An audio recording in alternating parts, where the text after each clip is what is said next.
Have you ever met an ex-cult member? Have you ever met anybody that grew up in a cult, left a cult, and then offers perspective to the rest of culture?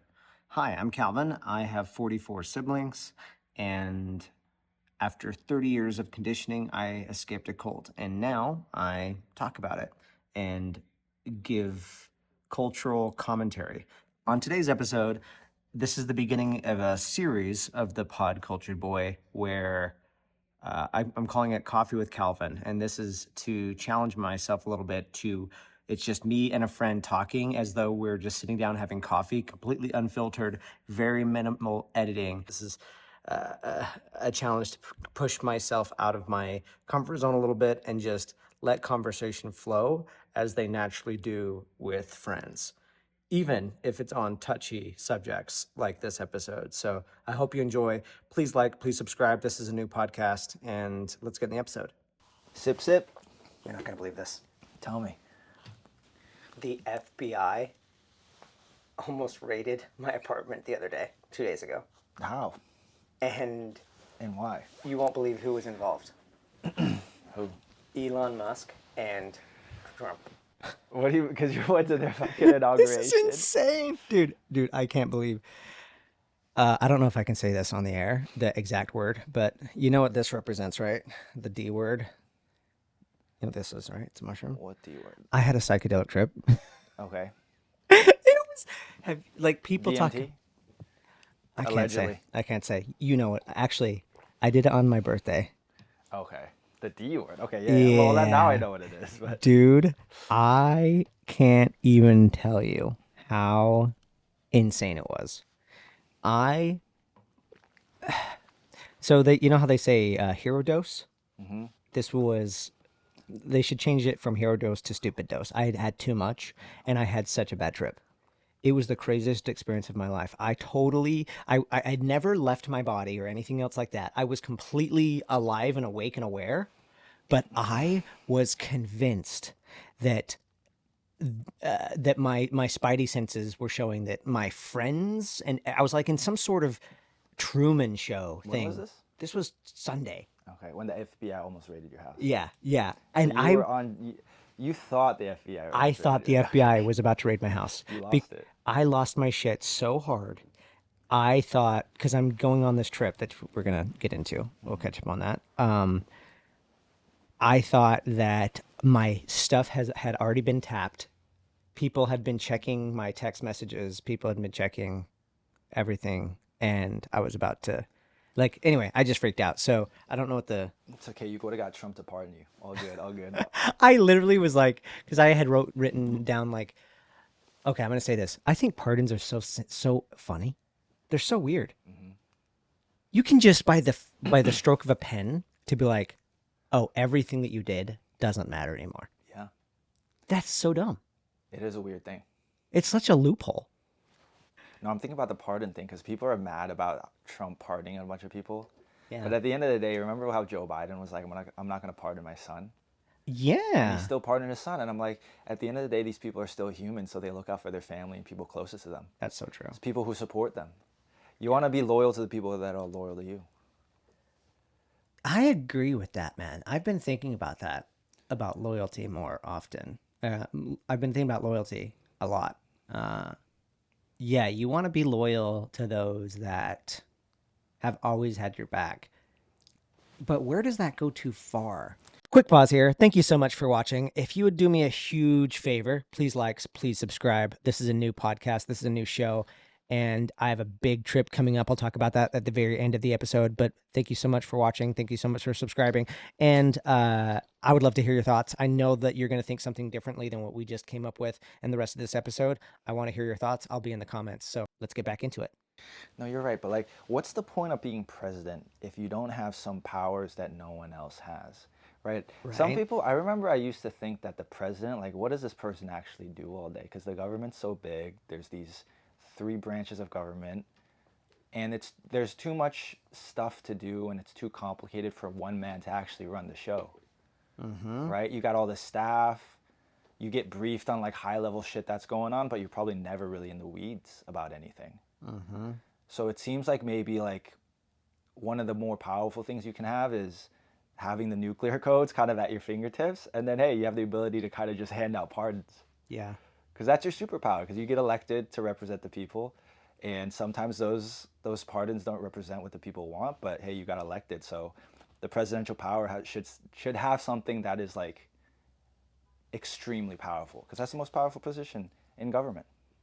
It makes you want to, like, if I'm a politician, to me, it's like you want to make sure that you're not being a complete dickwad to somebody throughout their entire career, because they have the power to fuck you, but they also have the power, like, if you are loyal, maybe they will protect you too, you know? Mm-hmm.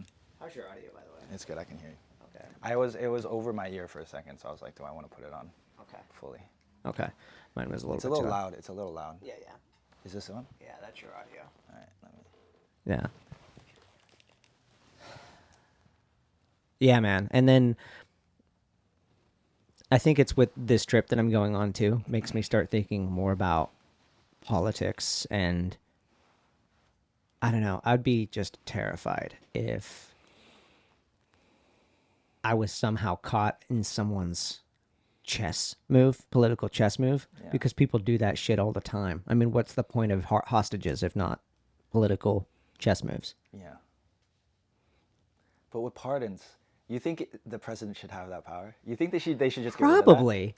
I'm not saying they shouldn't have it. It's just an interesting thing as a human concept. Yeah. Because think about it. We have this belief that this whole idea of justice, to the point where people look at somebody like, what's his name? O.J. Simpson, the guy that frickin' we know murdered 2 people. They were like, no, he should be in jail because he did that. Pardon power is just, it just shows how all of this is just made up. Everything's made up. Yeah. Countries are made up. Like, what a country should do is made up. What people should do is made up. What it means to be an American is made up. What it means to do anything is, like, in a way made up. To the point where the person at the top of the mountain can say, all these bad things that you did, I'm going to say that you can't ever be tried. It's just fascinating. Yeah. I'm trying to figure out what the limits of the pardon is. Like, what if you just said, I want to pardon everyone who has ever been put in jail for, like, marijuana possession, selling marijuana? You probably could. Because the president, I don't really know the limitations of this. I don't think there are any. You just have a Trump magic just wand. pardoned. This is becoming a big deal in a lot of political circles. He just magic waved all of Gen 6 Yeah, he did. people. Yeah. And so Yeah, he did. people are like, what? But at the same time, it's going both ways. Because why the fudge did Biden need to pardon, what the fuck's his name? His son? Hunter? No. Oh, Fauci. Fauci. Why did he have to? Because Biden was probably scared that Trump was going to, like, prosecute him. Okay. So he pardoned. What's interesting is that he pardoned. Are they really doing that? I don't know. They're like, okay, these are the people that. Oh, maybe it's a loyalty thing again. Maybe Fauci was actually working for Trump. That's also a strange thing because he had worked at the beginning? Right? Yeah, at the beginning of the pandemic, he was working with Did Trump. he get appointed by Trump? No, I think he's worked with like a lot of presidents. I see. What was his position at the government? Just like head of the NIH or something? What was Fauci's role?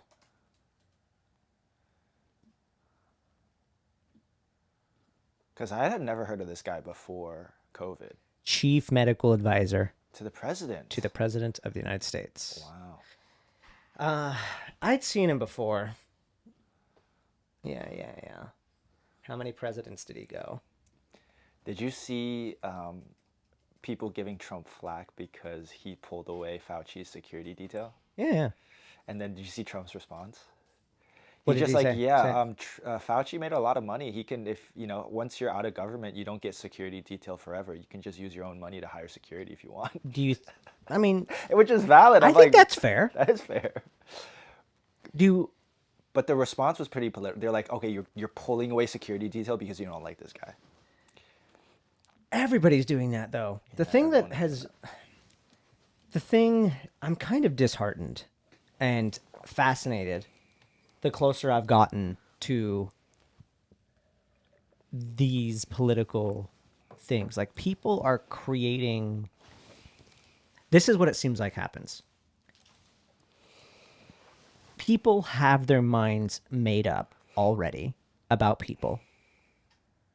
And then anything that happens is fodder and something that can be used as a political tool.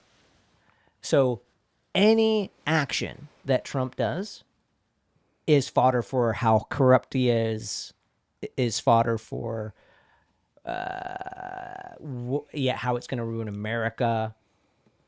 And here's the other side to it. Some of it's valid, based on people's viewpoints of like, you're going to take rights away and they're worried about that. But the same thing is true on the other side. Like when people have decided that Biden was like horrible, every single thing that they do or anything that the left does, people are just ready to point it out. And so I think it's interesting. Like this is one of the most, this view is probably one of the most unaccepted views, or at least unpopular. I think that politicians should be nicer to each other. I don't know who would agree with that, but I really think it's toxic as fuck for how much they just rip each other new assholes all the time. And where you really saw it was, so when the election happened, I saw my family, and I have a big family, but most of them were on one side of the political spectrum, and then there was a few that were on the other side. And people that loved each other and hated each other just started like blocking each other and saying, I never want to see you again, never want to talk to you again, because of who you are and what you believe. And then the Carter thing happens. Carter dies, and at the funeral, you see Trump and Obama just broing it up. Kicking it. And then Kamala's like, fuck. The thing is, if you saw anything that Obama was doing for that run, he was...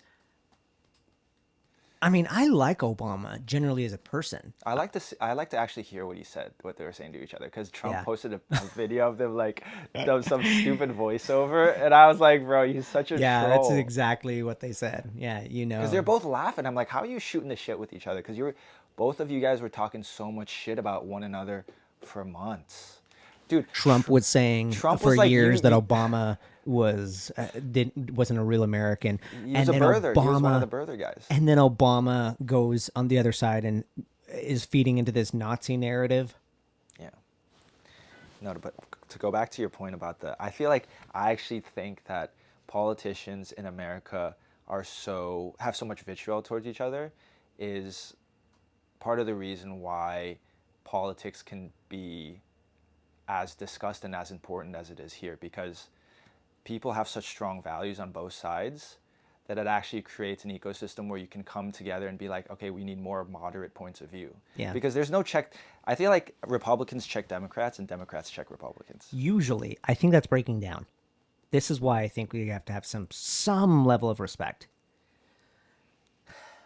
Because that's what it's supposed to do. Kind of like what friends will do. It's why I like having guy friends. Like if you have solid guy friends, they will hold you accountable to your bullshit. And as long as you know that there's that respect and love, then you will adjust and you can literally help each other grow. Politics can have that, but when you only are throwing your opposition under the bus and treating them like they're not human and trying to... And why are they doing it? Well, the incentive is because you're trying to gain power, no matter where you are on the political spectrum. If you're a Republican, you want to make the other side look incompetent and crazy. Yeah. And they kind of are. And if you're on the other side, you want the Republicans to look extreme and that they're going backward and not making progress. And here's the thing with all of it. There's like a kernel of truth to it. But man, what I would give to have what I have with friends, which is we can disagree sharply, but have respect that we're like humans. Yeah, but I think that the issue is one. I think, okay, to your point of like a lot of these interactions being unhealthy and people being mean to each other, I think the vast majority of interactions between politicians are actually quite reasonable and civil. The only ones that you see are the ones that get posted on X and Instagram and YouTube, and those are the ones that are like extreme, where they're attacking each other. I think behind closed doors, the majority of Democrats in Senate or in Congress, and the majority of, when they talk to each other about policy, are pretty reasonable. They probably have a discussion like you and I are talking about, and then they have to consider the extreme points of view on both sides. It sure doesn't seem like it. You're looking at these confirmation hearings, That's and the whole point, though, yeah. they're getting so riled up. But the whole thing is like with Obama and Trump, right? Like they could talk a lot of shit when they're on the stadium and, when there's an election at stake, right? When they're fighting over a position of power. But when they come together for like the Jimmy Carter funeral, they come together and they shoot the shit and they look like friends there. And that's why people were so surprised. They're like, how could these people be friends even though they've talked so much shit about each other? Right. But I think I actually don't think they dislike each other. They just have to appeal to the masses and say the other side. They have to use Barack, and Barack has to use Trump as representative of some evil ideology. Yeah, and what you're describing, I completely agree with everything you said. I don't think people get that. And so my fear is what ends up happening is people believe it so hardcore that then they fracture families. Did you see how the Democrats were running ads on close to election? How they were running ads is they had these ads where men and women, husband and wife, family members would go to the voting booth. And they were essentially showing families going against each other, voting differently. And I don't know. There was just something about it that just seemed very tasteless. You're still going to vote the way you want to vote, but to create an ad, it just kind of shows where their head is at. Again, speaking to loyalty, like they would rather have loyalty splitting families apart than families being together. Like they were literally highlighting the fact that this family goes together and these people are secretly voting against each other, voting behind each other's back. There's just something about that just icky to me. But again, that's my point is I'm afraid that people don't know that Trump is doing what he's doing and that Biden and Obama and these people are doing what they're doing. And then even after the election, husband and wives and siblings and former friends have taken it so serious because they put on such a good show that then real human beings in the real world, it's really fracturing relationships. To go to the pardon point, do you think Donald Trump knows who Ross Ulbricht is? That's a good question. I don't think he does. I think that's the whole thing with pardons. This is the guy that did Silk Road? Yeah, he got pardoned. What do you know about the guy? Because let's say somebody I don't know too much. I know what Silk Road is. My understanding of Silk Road is that it was one of the first platforms that used cryptocurrency to buy and sell stuff. You could go on there and buy drugs. You could hire hitmen. You could get prostitutes. You could just buy illegal shit on there. Could you buy things that weren't so bad? I think the things that weren't so bad, I don't even know, because it's not even up anymore. But I think the dark web still exists, obviously. But the Silk Road was the OG.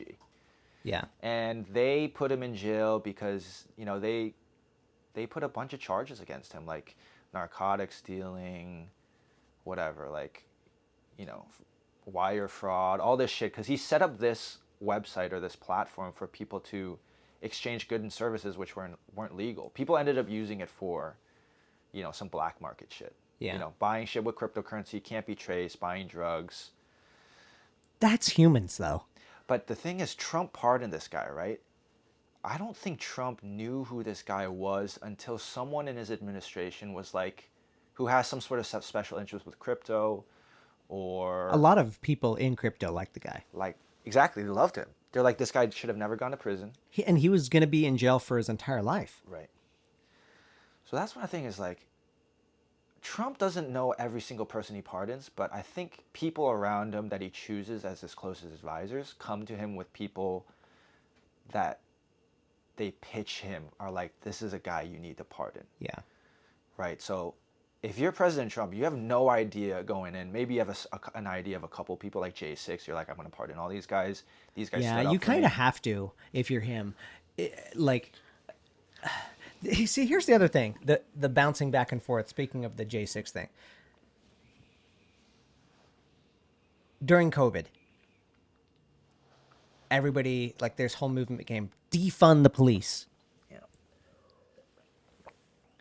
The pardons happen, and people are like, I was just watching press room stuff, and they're like, but these guys did things to cops, and we need to protect our cops, and cops, blah, blah, blah. They're saying all these things for cops. And I don't disagree with them at all. And I have no dog in the fight one way or the other. But I'm just sitting back and I'm like, wait, weren't you the same person 5 seconds ago that was just shitting on cops? And so I'm seeing like this hypocrisy.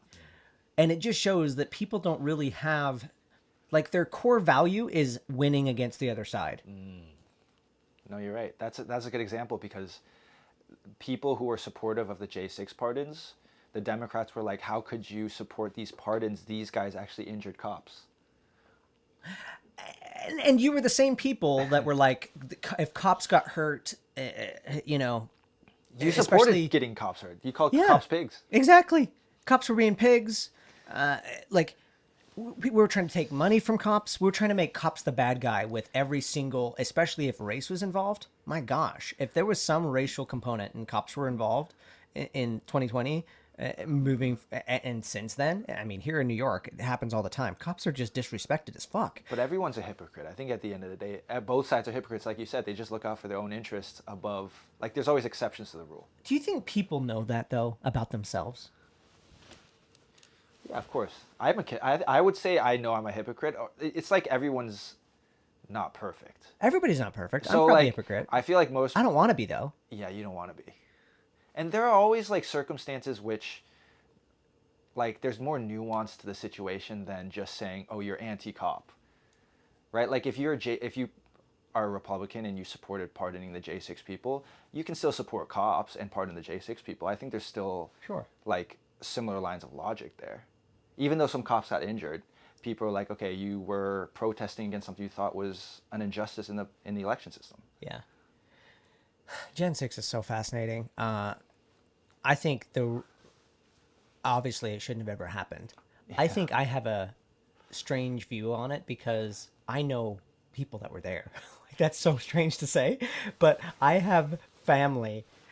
When I was living in southern Utah, when it happened, I see it happening on Twitter. I'm like, motherfucker, these fucking idiots. Yeah. These guys are fucking idiots. Yeah. I'm looking at my phone. I'm like, these fucking idiots. And then I have somebody in a coffee shop come up to me and show me the same thing. Mm-hmm. And I was certain that the words out of their mouth were about to be the same thing I said, like, these fucking idiots. But they supported them. And he was like, this is awesome. And I was like, what? Are you kidding me? And then I go to Facebook, and I have a cousin that changed his profile picture. Actually, he's a nephew. I have a nephew that changed his Facebook profile picture to him climbing a fucking... It was him? That he was actually there? He was there. I have a nephew that was there. And so, why do I say that? I think there's something about it that feels of course it was horrible, but I also just think it's if you've ever been with crowds and then they start doing things, one thing just leads to another. They actually probably felt, yeah, like this is going to be a thing that shows that we're taking over the government. Hey. Yeah. But they weren't really like this organized militia people that were. Now, did they cause harm? Yeah. Yeah. And one of them also got killed, and by like a cop shot somebody and stuff like that. I don't know, and I think you have to give, since they weren't organized, you have to give some blame to the guy that sent them there. Yeah. You know. I think both sides basically use, like, BLM happened a lot of the BLM riots happened before J6, right? Yeah. Is that true? Yeah. Okay. Yeah. So I think the BLM riots were attacked for being violent. Yeah. And so when J6 Which they happened, were. which they were, and then when J6 happened, the Democrats used that same argument to attack the J6 people. That's right. They just had that. It was a convenient attack, but it was a true attack. But both sides, I see, there were both faults on both sides, and they're also like they did it for what they Yeah. believed was a necessary thing to do. Here's the at thing: time. if we're going to condemn, we at least need to stay consistent with our condemnation. So if we're going to say this shouldn't happen, then when you see it happening on your side, you need to be able to say, "Yeah, guys, we kind of fucked up." Like, no matter who you are, what other end of the political spectrum you're in. This was interesting because during the George Floyd stuff, first of all, I grew up in a family that was genuinely racist. So when that was all happening, there was so much racism happening in my small town, and it drove me so crazy that I decided to get in my car and I drove to LA to protest, just because I wanted to be around humans that I aligned with. Which protest? George Floyd. Okay. So I protested with George Floyd in LA. It was so nuanced and interesting though, because then I'm sitting and talking with people, like when we're just sitting on the lawn with our picket signs and stuff like that. And then these two people start being like, "Oh yeah, we fucked up a cop car." They were proud of it. They were proud of it. Yeah. And and I was like, I'm like, that's not good. Are we here to protest like the racial injustices like this? And they're like proud of like, oh, there's this guy like, yeah, this store happened. I got so much stuff, and again we looting. got then cars that weren't even theirs. They were like, we went to this rich neighborhood, and there were these cars on the side of the road, and they like, oh yeah, I helped flip that car over, bro. I'm like, what? It was so weird. It was so weird because I went there to support it, and I've always been of the mindset that when you're protesting, you're there to protest peacefully. Like that's what all of our, historical figures that we all look up to talk about, especially humanitarian protesters, anywhere from Gandhi, Mother Teresa, and certainly in America with Martin Luther King. It was like, let your voice be heard, but don't be a dick. And so it was just so interesting for me to be there on the lawn and seeing like the people that I was there to agree with doing shit that I'm like, I don't agree with that part. Yeah. Well, I remember when you told me you went to the Daniel Penny trial. Yeah. And like everything is just like the people that tend to show up and go to those public events, like a trial like that, tend to be on the extreme of both sides. Yeah. So just in case anybody's listening to catch up. So, because I live here in New York, and I'm like, okay, this is the day that he's going to be sentenced. Right. And so I was like, I'm just curious of what people think, and I knew there was going to be protests on both sides. Yeah. And so the thing that was fascinating for me is I go there and I talk to people that were on one side of the protest. Yeah. And for the sake of this conversation, I'm not even going to say what side I was on, but I go and talk to one side. I'm like, what's your view of what's going on there? Interesting. And then I go talk to the other group. I'm like, what do you think's going on? Interesting. And then I try to go talk to those people again, the first group, and they fucking barred me and was like, no, you talk to them, you're part of them. And I'm like, I'm on the side of truth. Like, I'm just trying to understand what the fuck's going on. And then I got shut out. Like, everything is so sided. You have to pick your side. And if you're for somebody, you're for the other. I'm on Team Human. Can't we all be on Team Human? I've been talking to my girlfriend about these issues because I feel like for most of my life, I've just been independent. Like I've just been a moderate. So like I see both sides of a lot of arguments, but I'm like, I don't really, it's weird to say I don't really care enough, but I see the arguments on both sides. I'm like, Yeah. okay, some of these are both valid. They're both valid points. And at some point, I was like, do I want to be Switzerland my whole life and just like be indifferent to what happens? I think I would say I'm mostly left. Yeah. I'm pretty liberal. But like at some point, you have to be like, with this election, like Kamala or Trump.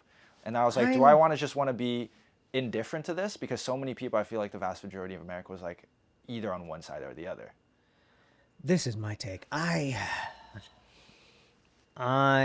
don't want to be indifferent, but I am so wary of connecting and putting my name on any political side. Yeah. Because I'm not. I consider myself politically homeless. Yeah. Because whoever you voted for, doesn't matter who you voted for. As soon as somebody knows who you voted for, there's so many things that they take on. If you voted for Trump and somebody hears that on the left, you are one of the most despicable human beings because you are guilty by association with a rapist, a Nazi. If you voted for Kamala or Biden, then you are for woke and trans kids being mutilated. Yeah. And having men compete in women's sports. Yeah.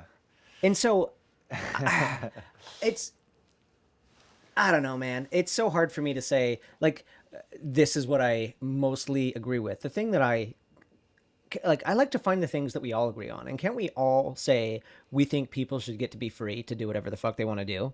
Can't we just say that, like, some of the founding principles of America and that some of the forefathers, and by I mean forefathers, I don't necessarily mean founders, but like I believe in what Martin Luther King stood for. Can we just be people that look differently, think differently, and not find peace, but I like a word better than peace, and that's harmony. We need to find harmony. So through our differences, we celebrate our differences and we help each other become better. Because I feel like with a lot of these disagreements on political side, we forget that harmonious peace. And then people start looking at the other side as literally an enemy and an enemy to be conquered.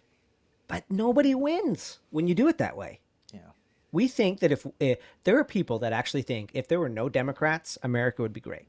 Mm-hmm. There are people on the Democratic side that think if there were no Republicans, America would be great. That's not how this shit works. You have to have both to check each other, to flesh out each other's ideas. And really, what a really good sparring partner will do is humans, yes, they have good intent, but they're also flawed. And their good intentions can create horrible ideas. DEI is a good example, because DEI has a lot of good intentions. Damn. Yeah. Yeah. Like when it started, it was like, yeah, we need to balance things out. And then it gets to the point where it's like, no, are you white? Yeah, you can't be hired. Yeah. That's doing the exact opposite of what Martin Luther King wanted. Yeah. I think with a country like the US where everyone has a big ego and there's like a very high level of freedom of speech, you just get symptoms that you wouldn't get, I think, in other countries. Like everyone has a big ego, everyone can say what they want, so naturally things get politicized. Yeah. Because you can say whatever you want and everyone wants to defend what they believe is true. Yeah. So with freedom of speech, no one gets censored, no one can, everybody starts talking to each other, and that's why the only thing you see on the news, the 24-hour news cycle, is people spewing beliefs, people arguing over certain things, and sometimes it feels like nothing's being resolved, and people all there is disagreements, all there is hates. But I think at the end of the day, hearing both sides of the argument, there's actually a vast majority of people that are just moderates, people that are just like laying in the middle, and they're like, okay, now I'm actually educated on both sides of these. Right. Whereas in most other countries, you would not get different points of view like that. I just hope that they're doing that because, the way I almost think of it as like a triangle. There's the one perspective, the other perspective, and then you're like the one in the middle hearing both. Yeah. I think if you're a responsible citizen, that's what you're going to do. But dang good and well. There are people that are just in the right, and they wouldn't be caught dead listening to CNN. Sure. Or listening to a long form podcast. Oh, well, I guess Democrats don't do long form podcast. Sure. But maybe like they need to. They need to. Like, I don't know, Breakfast Club. Like, listen to something that's more left leaning. But the other side too, like if you're this is the other thing that bothers me so much about the left right now. And the left is doxing people not just based on their past actions. They're doxing other human beings for being associated with the people that they deem is not a good person. Yeah. That's insane. So, for example, there are people, like, if you don't like country music, great. Great. Don't like country music. Like, but there are people that love country music. They love American Idol. They love Carrie Underwood.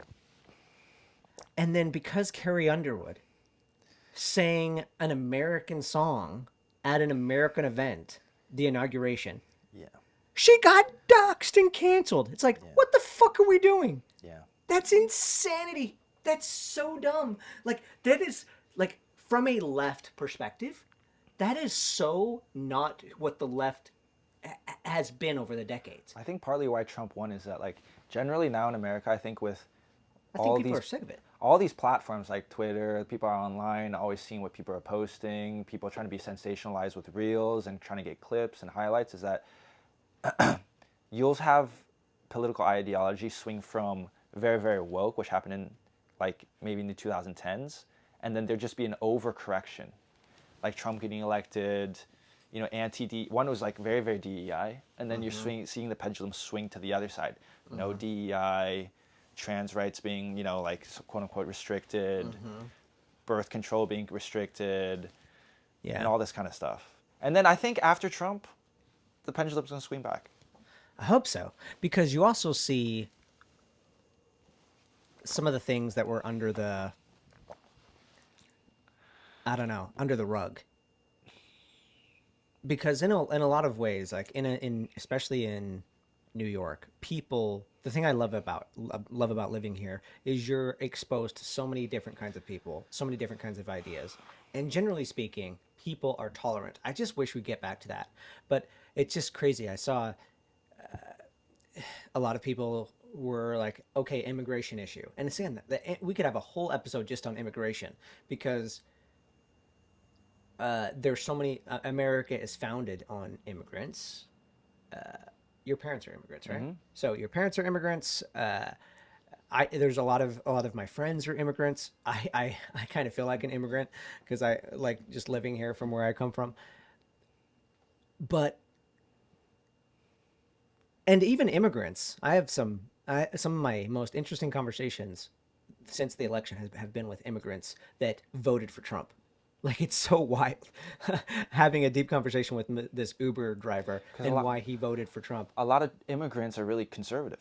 Yeah. They have really conservative values. But the thing I was pointing to, that I wanted to point to, is like, even Trump is not against all immigration. And yet, because of him saying America first, you find a lot of these small towner people that are actually so, I mean, what it appears from my view is like racist, because they don't want anybody coming in, or they don't want anybody that doesn't look like them to get some job. And it begs the question, what does it mean when it's America first? Is it that we want the country as a country to be top dog, or does it mean birth in America, individual citizen first? Because he's taking away birthright citizenship, or that's one of the things he wants to take Yeah, away. I don't know about that. But some people were like, I saw the JD Vance interview where whatever he had, like the Face the Press or Face the Nation interview with Margaret, whatever. Yeah. And she's like, yeah, she was criticizing that policy, and she's asking JD Vance, what do you think about that? And he's like, yeah, there's, you know, there's no other country basically today where there's birthright citizenship. You can't just go to like France. I don't know if it's true, but he's like, you can't just go to like somewhere in Europe, get born there, and then, you know, you're an EU citizen. Because a lot of people do that. I mean, there's a lot of fraud. I know a lot of Chinese people, dude, in California especially, that They loophole it? They loophole it. They come here, they're pregnant, they're like 6 months pregnant. They hide it when they get on the plane. They come here for vacation, and then they give birth to their child in California just so they can have, what's called an anchor baby. What do you call it? An anchor baby. And does that get other family members there too? Of course, if your son, like if I'm a Chinese like mom and I come over here and give birth to my son, and now he's a U.S. citizen, I have like a way easier time coming to visit, getting like a green card, getting permanent residency. Everything gets expedited basically. There are places in California, especially Orange County, where there's a large Chinese population, where there's special businesses and special like homes. Like you'll just be in a regular suburban neighborhood, and then you'll just drive by all these like whatever single family houses, and then you notice like this single family house has like groceries delivered in a van. Like, what's going on? Like, how is that possible? And then you figure out, oh, there's a bunch of Chinese pregnant women living in there. This is a thing? This is a thing. People make money off this. And they're all pregnant women that are from China or from Asia. And then they give birth to their children in California. And that's how they have an expedited way to get American citizenship. Okay. So that's what I'm saying. There's like loopholes. So is that what he's trying to do? Is like close that loophole? He's basically trying to say you can't just come here on vacation, give birth to your son or your daughter, and then that person has citizenship. That shouldn't be okay. What about people that are actually Americans though, in the sense that maybe they came here when they were 4, but now they're 24? Yeah. So like the whole thing is you have to have some sort of a level of not being here for temporary reasons. You have to have a level of permanence, and I don't know how they're measuring that, but it's weird because like in Europe, right? Like there's a lot of countries in Europe where, say you're an American, but you have Italian heritage, you can claim Italian passport or an Italian citizenship. Okay. I'm learning from under Trump's administration, there is a significant proposal regarding birthright citizenship. Executive order to end it. So he can just do it in order?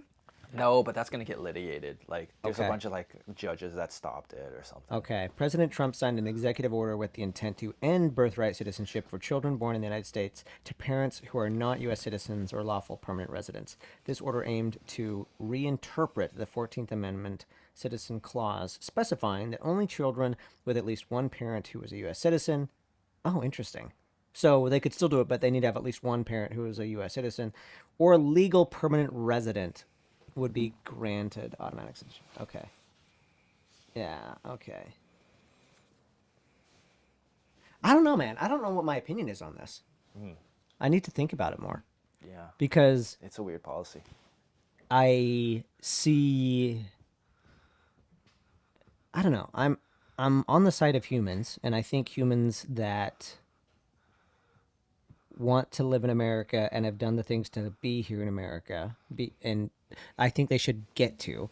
But if it's actually being abused against its intent, I'm like, okay, yeah. I guess the only quote-unquote good thing that could come out of this, if it's connected to like the whole Doge thing that Elon's doing, if there could be a lot of bureaucratic bullshit moved out so that citizenship could be like, imagine that citizenship could actually happen to the people that we want into the country, like in a relatively smooth fashion. Because like citizenship is really valuable, right? Like American citizenship is really valuable. Like being able to have this passport like grants you a certain degree of like protection. Because you're an American citizenship, if you get in trouble in another country, you have generally like the full weight of the government. Like if anything happens, like they'll, there's a conflict in the Middle East. They want to get all the Americans out of that country and back home, and the government will help you do that. And then with an American passport, it's really powerful. You can get into a lot of countries without a visa. I don't think it's the most powerful country. Like Singapore, you have like, that has the best relations with most countries. So like you don't need a visa for most countries. But like the American passport is really valuable. Dude, I don't know how many people realize this, that literally, like in my case, born in a small town on a farm. Yeah. You don't realize what you have. I don't know if I realize it yet. Yeah. I don't know if I realize how lucky I was that I happened to be born on American soil. And so there's people don't recognize it. People don't they take it for granted when they're born here. They're like, oh, that's why people love to hate on America these days. because like, they America don't. sucks, America's the worst. I was having a discussion like a couple weeks ago, and I'm like, if America sucks so much, I mean, there's a lot of, I think that America is so great because a lot of people are critical of America, so there's like a good feedback loop. So like it's continuously improving over time, much more Yeah. than other countries where you censor freedom of speech. There's not a good feedback loop, so Yeah. progress like goes down or like stays flat. But that's the thing, is that people complain about how bad America is, but if that were really the case, I don't think so many people from around the world would be so desperate to come to America, right? People aren't so dumb where they're like, I'm going to risk my entire life, swim across oceans, cross, from South America, walk for 3 months in a caravan just to get to a place that's supposedly real shit. You just brought up an interesting point with the word feedback loop. Just to close with what you just said on the people wouldn't risk what you just said would be agreed with this immigrant I spoke with on my Uber ride the last time I went to the airport.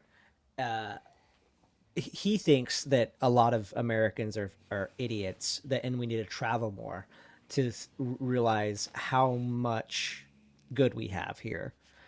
And that's why he wants to protect, it's why he voted for Trump and why he wants to protect America through citizen with the immigration stuff, because he has something so good now and he doesn't want to be fucked up. Yeah. But going back to what I was about to say with the feedback loops are so important. And what I think actually happened in America in the last decade or so is we lost feedback loops in certain circles, especially on the left. I really think that's why things got so wokey. Yeah. I think they got so wokey that you're like, wait a minute, you have a penis, but you're calling yourself a woman. Great, by the way, mazel tov, be whoever the fuck you want to be, but you're also winning a woman in a sport. Not cool. And it's almost like they were, if you were somebody on the opposite side of that argument, you didn't want to even point out that that doesn't make sense all the way, because then you're going to be labeled a bigot, just like you would be labeled a bigot, I think rightfully so, if you saw a gay couple in the 80s and they're like, wait, you're two men and you're getting married, and you'd be a fucking bigot if you thought that was silly. And that same movement, it seems like, got attached to trans, but it's not the same thing. I think there's something so interesting about this whole trans thing, because trans people needed cis people, using their words, to even become trans in a way, not just to literally be born, but there's this whole debate of what does it mean to be a woman, but if you're a man and you're choosing to be a woman, you're using the stereotypes that you understand what a woman is. But where did those stereotypes come from? Straight people that were women, and vice versa on the male side. So that's, I don't know. I think it's so interesting. You ever think that sometimes I'm like, am I getting old? Because the sign of getting old is that you get a little more conservative.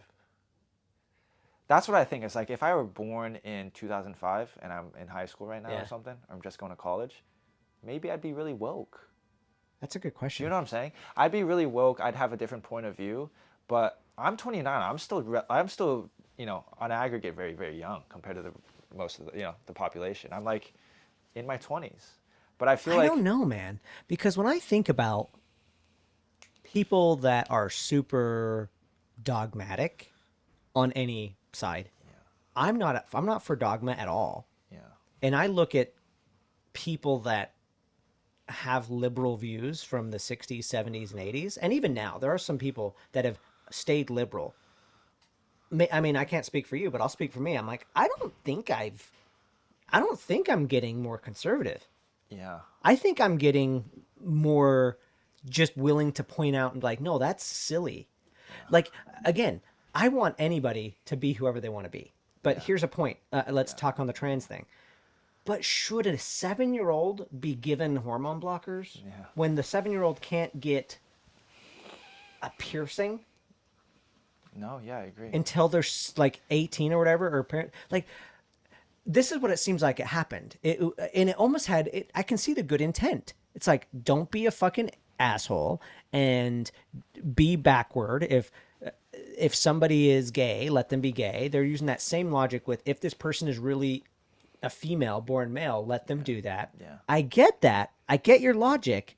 However, we can't ignore the fact that there still are deep biological drivers in humans. Here's a fun mental exercise that I've gone through with myself. Like, what would have happened if we were still in the caveman days with a lot of our social issues? In caveman days, men and women fucked. Men also fucked, right? But imagine there wasn't language.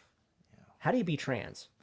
I don't think there would be a lot of trans people. It's just life would be so difficult for you that you wouldn't have time to think about your gender identity. Even if you had all the berries in the world and you could eat and you weren't at risk, Right. you can't have a gender identity switch without language. You ever heard of something called first world problems?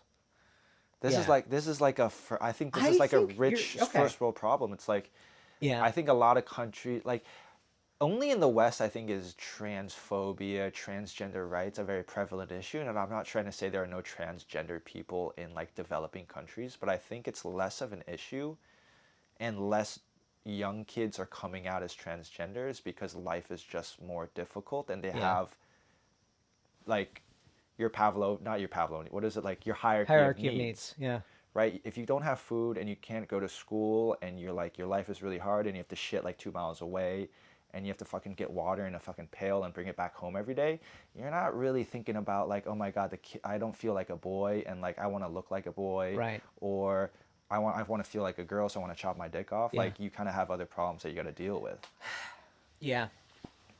But then if I say it, like I feel like people will hear, if someone hears me say that, they'll be like, this guy's transphobic. Yeah. Here's the thing. I think, well, let's actually address that because I'm becoming friends with people that are pretty big in this movement that are both trans and detransitioners, both. Right. And Meaning they transitioned and then came back. yes. Yeah. And it's fascinating because their perspective is just as valid as anybody because they lived through it. And it's so interesting to get the different perspectives. There's this trans woman, born male, that she's still definitely left, but she is always speaking out at how far people on her side went. Like she's against, children getting surgeries and that sort of thing. But the other thing that I find fascinating with the detransition crowd is they would agree with you that there's a point I was going to make on that. What were you just barely saying? The first world problems thing? Yes. Yeah. Something with the first word problems thing. This is what it was. This is a quite left-leaning liberal idea, and I think it's where we need to get to. We're in all these debates of what a man is, what a woman is, and when it was becoming socially and culturally acceptable for gay marriage, one of the arguments that was made that worked was, hey, motherfucker, this is me. This is who I'm born with. Like, who I'm going to love is who I'm going to love. Like, I can't help my attraction. Yeah. And then with the trans piece, there is an element to this is who I am. But I think what's going to happen instead of I don't feel male, so therefore I'm woman, I think what it's going to happen is what it means to be a male is going to expand. What it means to be a woman that doesn't identify with what it typically means culturally to be a woman and feels more masculine, I think what's going to happen and needs to happen is what it means to be a woman is also going to expand. And that's what made me think of some of these people that were in the trans movement and then detransitioned. Is they're like, yeah, I don't think anybody. You're different than me, and we're both dudes. We have different tastes and stuff like that. And when people say this is what it means to be a guy, I think there's something that is very egotistical about that. How the fuck do you know? There's 4 billion men. Yeah.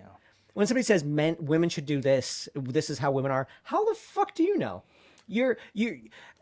And so let me speak the other side. Therefore, I think it's all, if you were also born male and then you said you're transitioning to be a woman, motherfucker, I don't think you can do that. I don't think you get to just say this is what it means to be a woman. Yeah, because a lot of if you're a woman and you were born woman, you don't get to say what all women do. If you're a woman, if you're a man, I don't get to say this is what all men do. So there's something in this that is like, I think what needs to happen is that we got to shift from group stuff of like, this is what it means to be a man, this is what it means to be a woman, and it's like, this is what it means to be me. So like a lot of feminists, right, you hear feminists being angry about the trans movement is because people that are biological males that transition to being a female truly they don't have even the same live experience as people who are born female, right?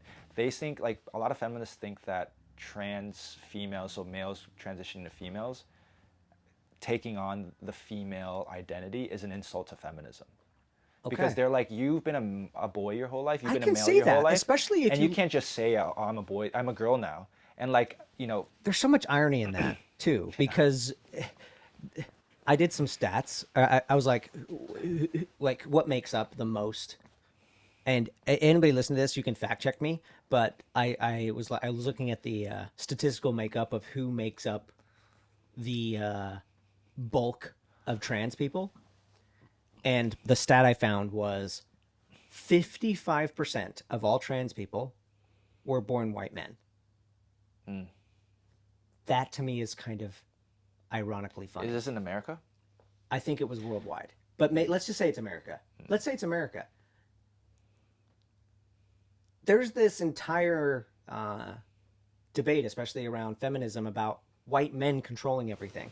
That's funny. That's actually really funny. That's crazy. And so, really so much, in fact, that white men are like even infiltrating like this. And the thing, and what I find fascinating is how brains break. Like, we can say white men should not get to be in charge unless they become a woman. It's like then we just accept them. It's like, no, don't let white men control everything, whether they decide to be a woman or not. It's like a video game. Like, you've been playing on easy mode your whole life, and you're like, hey, I want to run this up a little harder. I want to transition to be a black female. Let me run up life's difficulty a little bit. Let me play on hard mode for a bit. And then people are like, hey, motherfucker, you can't just fucking switch difficulty this game in the middle, bro. No kidding. And to me, I think it is. I think you've got a point there. Like, women literally fought so hard to get rights that they have now. Yeah. And for someone to just come in and say, yo, and there's such bad arguments on the other side. The bad arguments on the other side is like, it's such a small piece. Why are we worrying about it so much? It's affecting all of society. Not just that. Like, we literally got to the point where in America, we often say, let's just let people be individuals and don't fuck on them. And I'm all for that. But it got to the point where you were a small minority of people and you tried to get everybody to say what you wanted them to say, like change their grammar. I'm all about calling, if you're born Mark and you're now Martha, I'll call you Martha. I'll even call you she. But for you to then change that, hey, you have to say they, that's where I draw my line, because I'm like, no, I use that word when there's multiple people. That's like, seriously, like, yeah. I don't want to do that. Like, that to me is like, if we're gonna, let's have, respect goes both ways. I will totally do that, but also respect where I come from and what my grammar set is. I'm not trying to be mean or rude, but it just seems silly, because if I go that far, like, why don't I go do that with anybody? You're a grammar Nazi, but you're not a real Nazi. Because like people, because they is plural, right? But you have That's to what use, I'm saying. Like, I think in like if you go on the SATs and they have a question where it's like a singular, like, this person is going to the store, like Tom is going to the store, he's going to the store. You can't just say they is going to the store. Isn't that grammatically incorrect? But then now you can say, not now. Yeah. That's what I'm saying. It's like, it just goes against, like, you can be a grammar Nazi, but it's like, people will like levy a lot of like really harsh criticisms against you if you like even broach that subject of it just being weird. Like I get why it's weird, and I get why people are uncomfortable. And if you want to be called they, oh fuck it, I'll call you. I'll call you they. But it'll just be weird for me. I'll probably slip up and call you she from time to time. But they'll call me like, I'll call I you don't she probably know. a I bunch don't of know. The New times. Yorker in me, the New Yorker in me is the thing I love about living here is people by and large aren't fucking on others, but don't fuck on me. Let Yeah, me live my life. And yeah. there's just something about, and again, it gets twisted in some things that are genuine, like it, where, like, I've talked to people that fought for, like, you just talked about the, like, women's movement and feminism. I've talked to people in the movement for gay and lesbians Mm-hmm. where they sometimes feel that they shouldn't be bunched up with every single social issue. Like they don't think that they should be that trans and their movement are the exact same thing. Mm-hmm. They're like, no, we fought for this. Like, because we're so accepting, we invited them in, but it's not the same thing. Wait, so now I'm like, because I like to think of it as a thought exercise. Like, if you can identify as a different gender, and gender is a construct, and gender is on a spectrum, can you identify as other things? Can you identify as another race? But because remember Rachel Dolezal? What'd you Remember do? her? She was a white lady that married a black guy. Okay. She had like half kids, like black and Yeah. white kids, and she was the head of the NAACP. Okay. But she was white, Okay. but she looked black. I don't know how she got really tan. She had dreads, Oh yeah. and then she was the head of the NAACP in like a local chapter for like 10 years. Yeah. And then when the whole like maybe in 2020 or 2019, people were like, "Wait, you're fucking white. Like you can't be head of the NAACP." She got canceled. She got ridiculed Yeah. Okay. online. Yeah. But I'm just saying, I don't understand this, right? I'm not in gender studies. I don't really understand like this whole construct thing is new to me. So I'm like, can you identify as like I'm Asian? Can I Yeah. identify as black? Or is that not cool? I don't know the That's answer no, to that. you can't Yeah. because the left is also on the side of like you can't culturally appropriate. This is what I think it needs to come down to. We need to stop being groupie and be individualistic because Because bro, you can gender appropriate at this rate. You can just be like, oh, I'm a female now, and people are like, yeah. If you don't agree dude, with that, you're transphobic. and then I saw something, it was hilarious. There are these OnlyFans uh chicks that started putting fake dicks in their panties because that made them more money. Guess Really, who got upset? dudes, girls, trans, Trans. Yeah. And you right? want to know what they got offended for? You're appropriating me. Oh, that's Isn't hypocritical that right there. insane? That is kind of insane. It was like, what the fuck? This is what I think it needs to come down to. We need to come back to being individuals and letting people do whatever the frick they want to do and not trying to get everybody else on board. Like I don't want to get everybody else on board with who I am as a person. I need to get good with me. Mm. People need to get good with themselves. And there's just something that I think was based on a false premise with the entire trans movement because like if you're a trans person and you're like, this is who I am, yeah, fantastic. And you should be supported in who you are. Like the human inside of me is like, yes, support that. But then the part where it's like, but get everybody else on board for you to go along with what you believe. I don't know. Yeah. You ever think about you know how like you say you were born in the 1980s or even 100 years ago. Let's say you're born in the 1920s. You would have a very different outlook on life, right? Do you think like I think back sometimes now, like my political beliefs now, what I hold to be true, and in 100 years from now, if someone were to look back on me, would they say this guy had really bigoted views in X, Y, and Z? 100%. I'm like, what could they be right This now? is what I Like, mean. Yeah, this is what I mean by we need to stop identifying individuals to groups because this is what I find fascinating. I I mean, this is I could probably get canceled for this at some time in the past, maybe even now. But I think it's silly to try to retroactively Cancel people. cancel people or even solve sins of our past people. Yeah. For example, I obviously I could not get any sort of let's for the sake of this conversation say that there's such a thing as if you're born a certain race or culture, then you get certain privileges, whether it's white or whatever. Let's say that it's for reparations. Okay. Obviously, as a white person, I should not get reparations, right? Yeah. But if I married a black chick and then I had a black baby, Mm. Good point. why does my You, black baby get you get half. reparations? You get half the money. Like this kind of feels like I just why does that there's just something about that I'm like, wait a minute. Why? I don't know. I don't think we should be trying to fix everything in the past. We need to be like, okay, this point moving forward, like we need to live in harmony and people need to be individualistic. We need to transcend all of these identities. We need to look like this is how you behave, period, as a human being. This is how you treat people, period, as a human being. The reason we created, for example, women have their own category in sports was so that they could participate in sports Mm-hmm. and so that they could flourish. And now it just to then be hijacked by somebody that's like, no, we're technically being called a woman, even though they don't. It's like, no, but you're going against. Again, this needs to work both ways. If you're saying I need to be respected as a person because this is what I am identifying, okay, true, but you don't get to then disrespect somebody else. Yeah.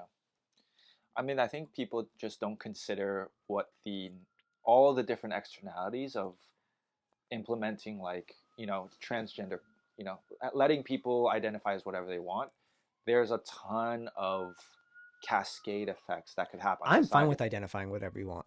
You can, but like if you're a biological man and you say you're a woman, I'm fine. You can do whatever you want. But then, can you go into a woman's bathroom? Can you play on a woman's sports team? Can you apply for a No, women's no, scholarship? this is my point.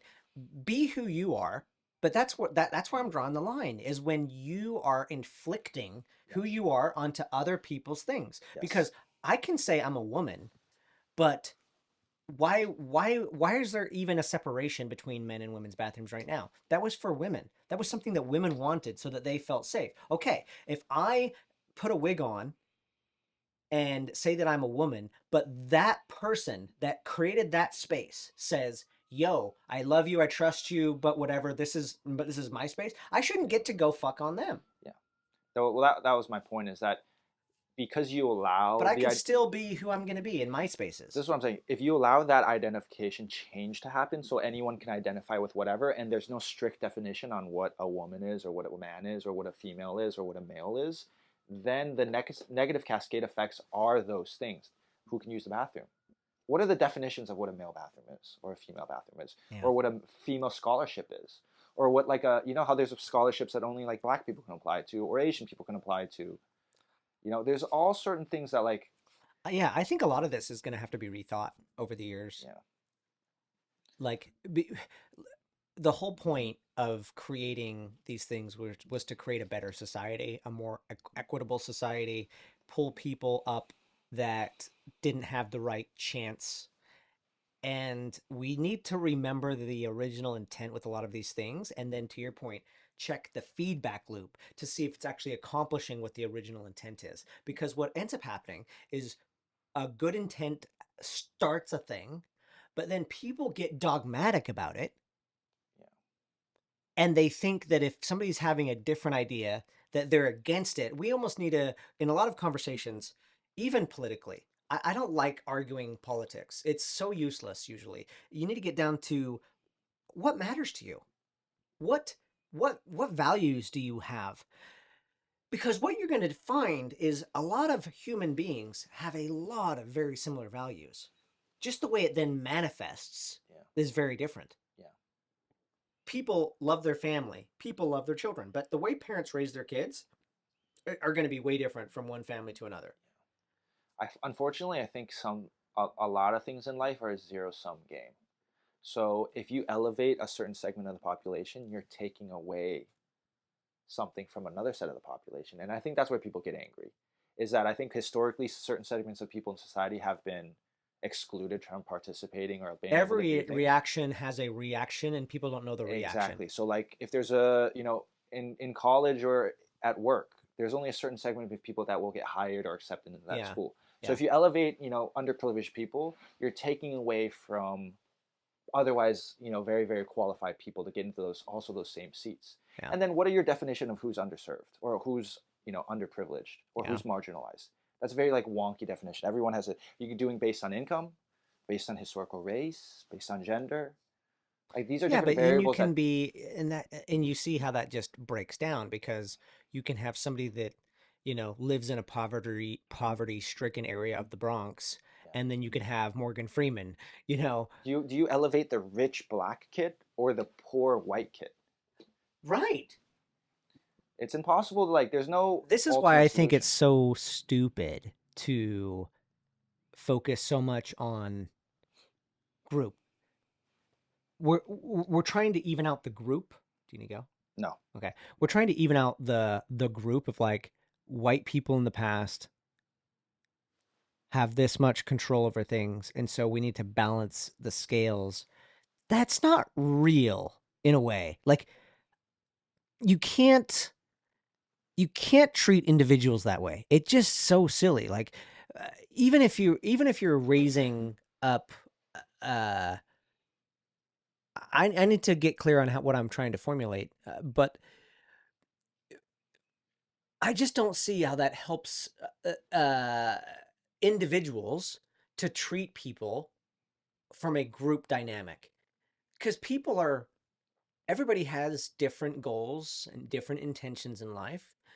And I think that's, again, I always come back to that. Like, how can we support and foster the individual? Because I know, like, there's this guy, his name's Billy.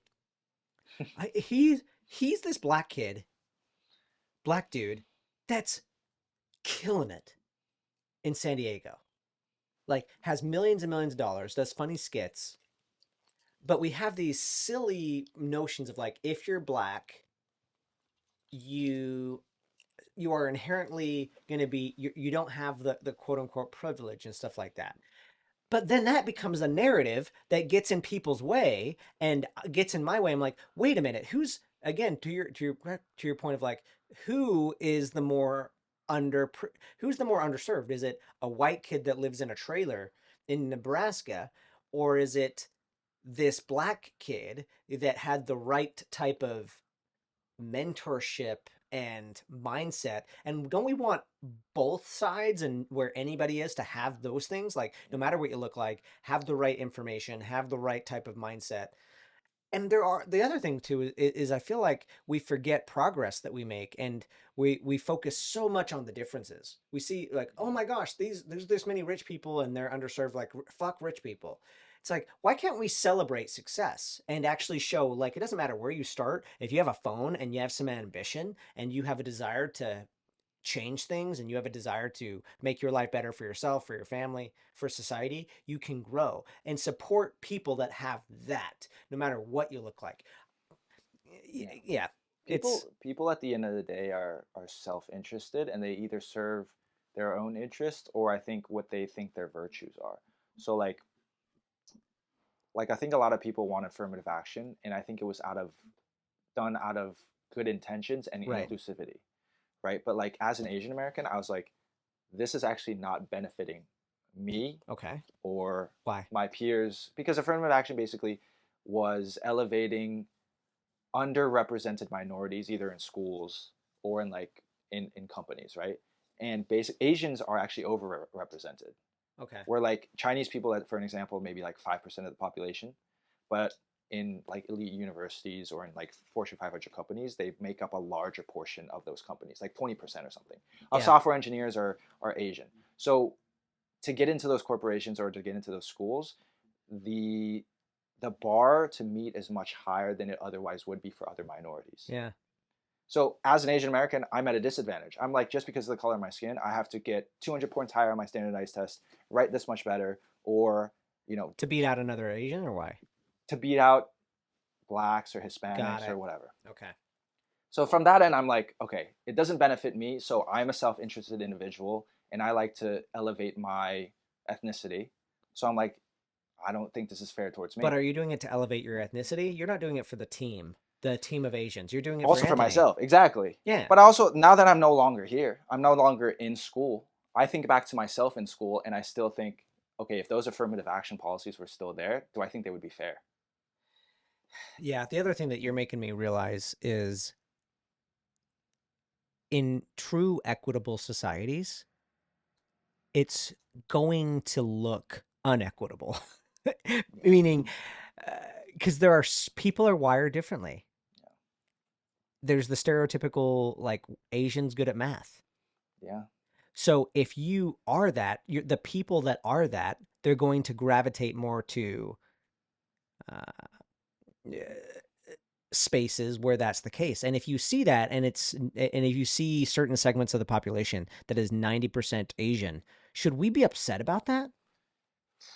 Because people are putting themselves in the position where they thrive. The other thing where I saw this that was so fascinating is, do you know what Web3 was? Yeah. So Web3 was happening, and it was the Wild West. Anybody could get curious about it. Anybody could look into it. But I started noticing these movements on Clubhouse, like, people aren't letting women in Web3 or whatever. Like, What was nobody's guarding what Web3. is Web3?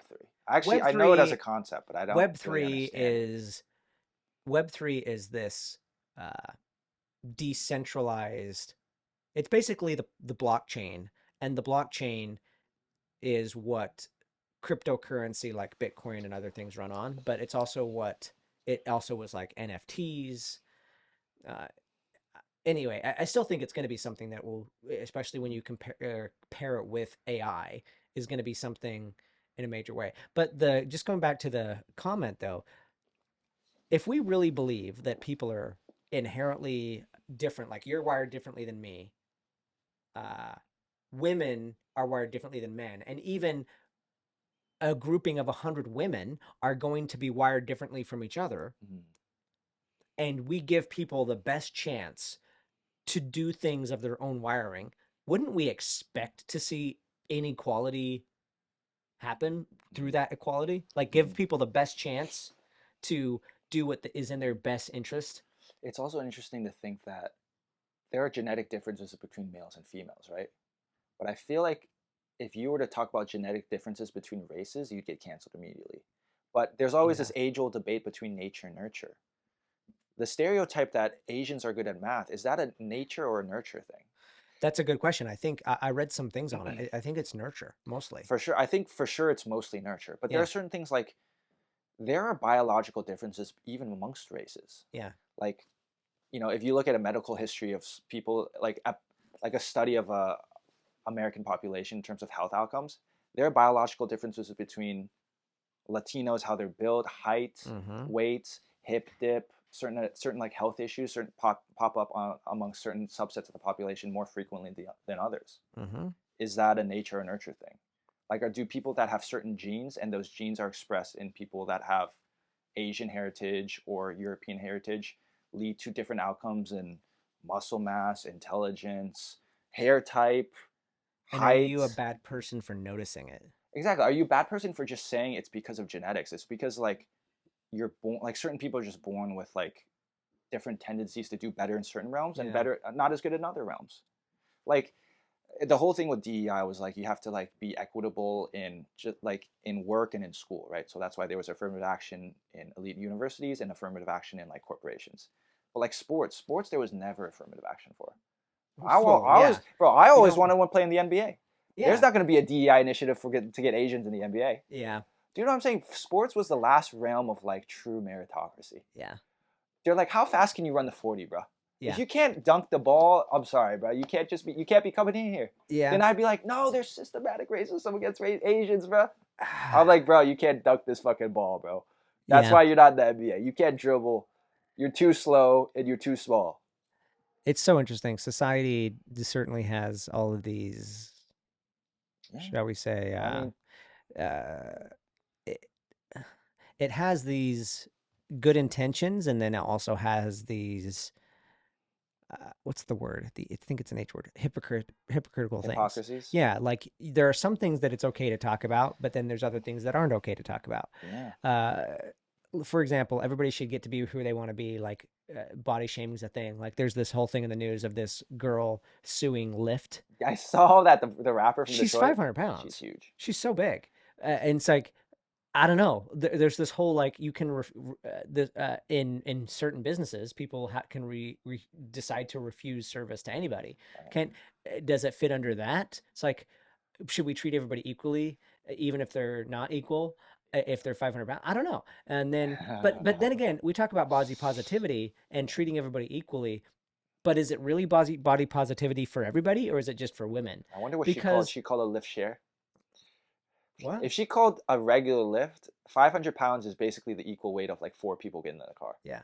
So he should have let her in, but he was just like, damn, this bitch is This too is big. what's interesting though. It's okay, or you can't talk about somebody's weight, especially if they're a woman, but you can't discriminate on weight. But you can, if you're a woman, you can totally discriminate on height. Yeah. There's so many women walking around that are just a bunch of height supremacists. Yeah. Height's immutable as well. You can't really change that. Exactly. Well, you can these days. You could get surgery in you get height change. But what's going to be harder, changing your height or changing your scale? That's true. But then again, people are changing their genders, so why not change your height too? Fuck it. Yeah. Just go all in. This is what I think. I'm actually so nervous for this episode because if anybody's still listening to this far, I'm canceled. You're canceled. Yeah. It was good knowing I you. actually don't think we said anything that. I know. We're just Yeah. discussing. Yeah. And there's probably positions or thoughts that I had that I'm going to change Sure. and or go deeper into. Sure. But this is the thing, going back to the feedback loop, these things aren't happening. People are afraid to discuss these things. Yeah. If I find some way to put a bow on this is what I think it really comes down to. And the reason I put so much focus on the individual. We're talking about all of these things like sex and gender and race and intelligent and height and skin color and all these things. The truth is human beings are dynamic as fuck. An individual as dynamic as fuck. There's so many things are in one human. I belong to so many categories. You belong to so many categories. All these categories are just the cultural category that are currently popular. And I've never talked to a human being for more than 5 or 10 or 15 minutes where I didn't realize like there's so much in an individual. And I think that's what we get away from. And so then we focus on these arbitrary categories, like who you decide to sleep with, how you look, what your height is. And we're missing out on the depth that people have. It's not good for you. It's like the amount of mental. I think it's not good for you to always pay attention to the debates around these issues. Yeah. Because the amount of mental gymnastics you have to do on both sides, and there's faults on both sides of the argument, I think. But the amount of like back and forth you have to pay attention to really puts a stress on you. Yeah. And generally, I think most people don't pay attention to this kind of stuff. That's why they don't really have well thought out opinions on both sides. There's something Most people about are in the middle. Yeah. So if you concentrate on this all the time, unfortunately, you're just going to drive yourself a little crazy. Mm-hmm. And I think most people would be better served just living their life and trying to be self-improving in their personal lives, with their friends, with their family, and in their careers. Yeah. Because you can't really think about this too We hard. don't want to, yeah, because at the end of the day, I don't want to grow any group. I want to grow the individuals that are a part of the group. And the group, like, we're all New Yorkers here. But we all fit in all these different categories. But most New Yorkers, if they saw somebody that, I don't know, tripped and hurt themselves, everybody's going to want to help that person. Yeah. There are these human things. Like, humans are smart as fuck, but we're also weird because we invent something and then we get caught in it. We've invented these categories and said these things matter. Do they? And it's not that they don't matter. They do. But there's just so much more to every individual human that matters. Like and people, if you have to go back to what the intention is with anything you're trying to help, because you could be trying to help somebody, but because you're focusing so much on the group, and the group identity of a thing, that you're actually hurting the individual in some way. Yeah. And I just want to get back to focusing on people for the individual that they are. Doesn't matter what you look like. If you treat somebody with disrespect, that's not cool. Treat them with respect. Yeah. The whole point of any of these movements, actually, here's something that I think is a good point to make, because something I've noticed is, as I've been looking back to when we were evolving through our differences, one thing that I really love about Martin Luther King is when he was talking to people and was talking about changing culture. This is what he did not do. He did not say, this is what I think and this is what I believe. Get on board, motherfucker. Get on board. How did he hold people accountable? To their own values. It's genius. So he would say, hey, this is what I feel like matters to you. You say that this is what matters to you. You believe in equality, for example. You're not living up to your standard. That, to me, is what we need to change. Because what we're doing with all of these issues that we're talking about is we're trying to hold others accountable to our shit. No, like, if you're a good friend to me, let's say I set a goal, I'm trying to get to a certain goal weight, and then we're going out to a restaurant and I'm ordering something dumb. Like, bro. No, I know. Yeah, like, you're being a friend by calling me out and saying, no, don't do that, because based on your values, that's not what you want. Like, again, going back to politics, that's what we need. Instead of being like, my values are this, so trying to beat the other side, we should be holding each other accountable to what we are saying we want. But the other side of this is people are kind of afraid to say what they actually want. But I think values in general are very broad and vague. So, for instance, would you consider yourself inclusive? Yeah, I think you're inclusive, and I think I'm inclusive. But I think, like, when you were saying earlier, it's like if someone wants to be called they them, and you're like, ah, that's too annoying. People would say you're not inclusive, right? And I That's think my point, though. people Is like this is just my point. You, that's based on you. Yeah. Anybody can think whatever they want. Go fuck yourself. If we're going to if we're going to make progress, we should do what Martin Luther King did, and grow. Say what you believe, say what you want, say the future that you want to create, but stop pissing on other people's lawn, and then tell them that they're being a bad person because they didn't let you piss on their lawn. Yeah. Yeah. Well, some of it's just like with the whole. It's just there's some societal norms that change over time, and I think that's the other thing too. And we treat it like it's always the same, and like people know what the answer or the correct answer is. Exactly. And it's always evolving. So that's why I think like it's weird, because societal norms change all the time, and generally they're very slow to change. And when people villainize the other side for resisting that change or being reluctant to that change, that makes that progress even slower. Right. So you generally want to be less combative when you're trying to convince someone else of how good your ideology is, or you're trying to promote a certain set of like laws or norms. Yeah. If you say, hey, if you don't abide by these rules, you're, all the bigot, racist, sexist, blah, blah, blah. It's generally going to be pretty ineffective and counterproductive to what 100%. You're trying to accomplish. And we're trying to live in harmony, right? And there's going to be atheists in this country, and there's going to be hardcore Christians. And guess what? Both deserve to be here. You're going to have... That's why it's great to be here. Yeah. That's why it's so fun to be here. That's why it's so fun. Because everyone can be here. Everyone's can be here. It's 4chan. Everybody is different. We need to get to the place where we're celebrating the differences that we bring to the table. And yes, we need to be like inclusive and corrective. But I really believe that where that's going to come from is getting back to humans are generally really good and accepting, in my experience. Like the way I grew up, I was taught that I was going to be hated for who I was or for my religious beliefs, and it's us versus them. There's this whole outside world. I've been in so many circles where people think and behave that way, where they're like, we're accepted in this club and everybody outside hates us. Mm. There's so many circles that they feel that way. They have like this external boogeyman. Mm. But as I've lived, people are generally quite accepting and nice. Mm-hmm. Like they're not, but it's when you start stepping on them when they feel threatened. Like if you're a Christian and you feel that people are disrespecting your faith, you're going to say something. Mm-hmm. If you are, I don't know, you're trying to live your life as a gay man and somebody's trying to tell you that you're a bad person, you're going to say something. You're going to be like, no, fuck you. Yeah. But again, where I think we can really support each other is when you're like, wait, don't you love who you love?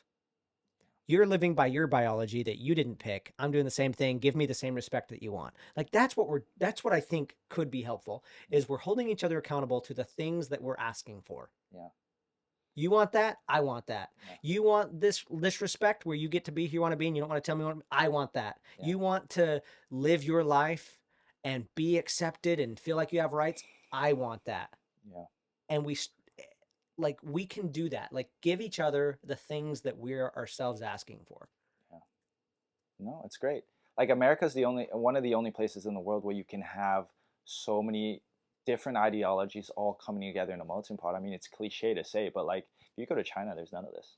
I grew up there.